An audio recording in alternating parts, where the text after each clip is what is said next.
Levi, I said put your axe away. No. Do you want to be dead meat? Do you want hair?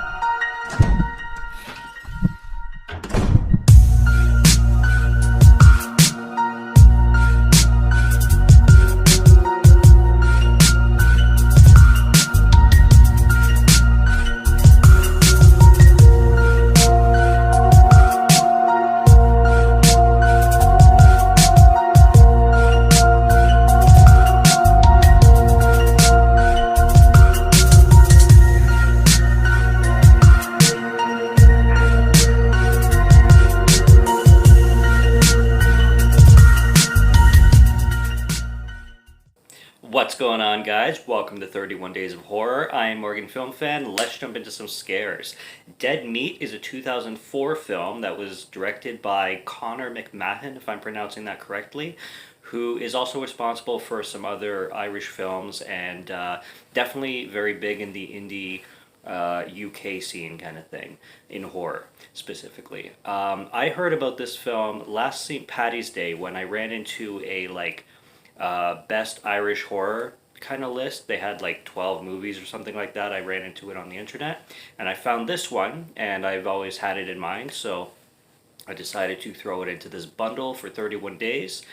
And this was a really, really cool independent project. It really feels like Connor definitely got a crew together that really enjoys working together and doing the project.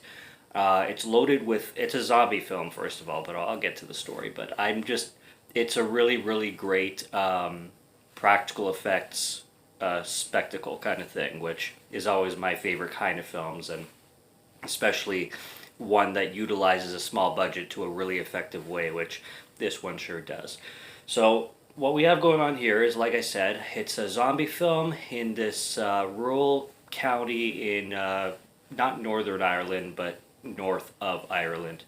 Um, I'm blanking on the name of it. I tried to remember it before I started the video, but basically the countryside of Ireland, and it really, really, I love the cinematography again, and just the landscapes of everything. It really, really feels native to the land. I really like that. And so this disease happens because, for whatever reason, the farmers just thought it would be a good idea to feed dead animal parts to cows. And that really reminded me of that joke that they made in Social Network about the chicken. But anyway, that's a different story. Um, because they feed animal parts to cows, this gets them infected and turns them kind of rabid, essentially. And then they start to attack. They attack a guy at the beginning of the film, and then this whole disease spreads to humans, and it turns into a zombie film. You have this couple driving down the the road when they hit this guy, and this guy ends up being a zombie, and then the zombie bites the man, and then the man's girlfriend or whoever she was kind of runs off, and she meets this guy named Daniel. It could have been Darren. I apologize. I'm really bad with names sometimes. Her name is Hannah, but I think this guy's name is Daniel or something like that. It starts with a D. I know that for sure. And then they band together and they're surviving this whole zombie ordeal. And like I said, the zombies look great with their practical effects. I love when they make creature designs like this, and they're fending themselves off in the countryside. I love like the abandoned castles and the abandoned lodges that are broken down and the stonework. I love that stuff. It's really authentic to the land, and I had a good time with that. And they run into this other couple, and the dude that they run into is my favorite in the film, hands down. He has the thickest Irish accent ever, and you could tell this guy is just a pure Irish farmer in the country style. He drops the F bomb like every 2 seconds. It's really hilarious. There's one point where there's this little girl character, and he's telling her to get in the car basically, and she's kind of hesitant, and he's like, "But you don't want to, you can fuck off then." And she's like, "Why don't you fuck off?" It was really funny because you're watching this kid and everybody's swearing around this little girl, and I'm just like, why is everybody swearing around this kid? And then the kid swears back, and I was like, that's so funny. That really got to me, or made me laugh. I mean, and yeah, they try to get to another town. They end up getting a car. They have a vehicle, but it ends up getting stuck in the road, and then they have to like camp out eventually. There is a cow attack, which I really really liked as well. I found that funny. So you got a bunch of zombie attacks, but you have one cow attack that they do really well. And the gore looks great in here. I won't spoil too much, but I will mention there is this one zombie kill involving a vacuum and an eye socket. Just leave it at that.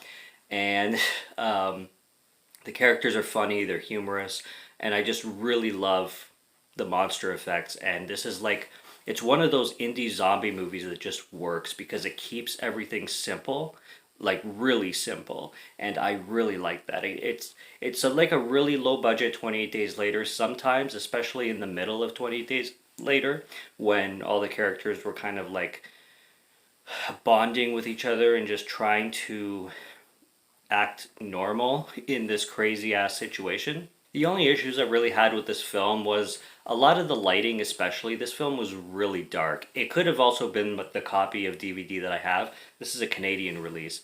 But some of the times, you know, you couldn't see anything that was going on screen whatsoever. And I didn't know if that was a lighting issue. There was lack of lights kind of thing.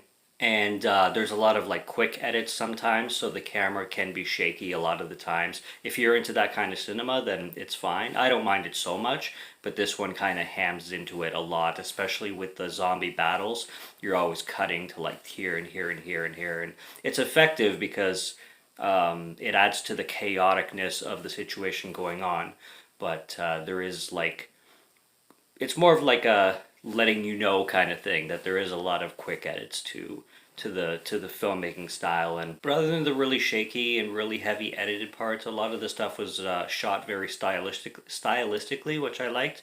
And like I said, this film had a very professional, very independent feel, definitely, and a very community feeling kind of thing. It was definitely a very impressive project for what it delivered and everything, and I really had a good time with it for exactly what it was. And I like these simple zombie movies that just take the genre and go back to its roots, and this one did a really good job with it. So congrats to Conor McMahon on this one, and I'll be checking out more of his work. So that's day 21, and this film was pretty damn awesome. Can't wait for the next one.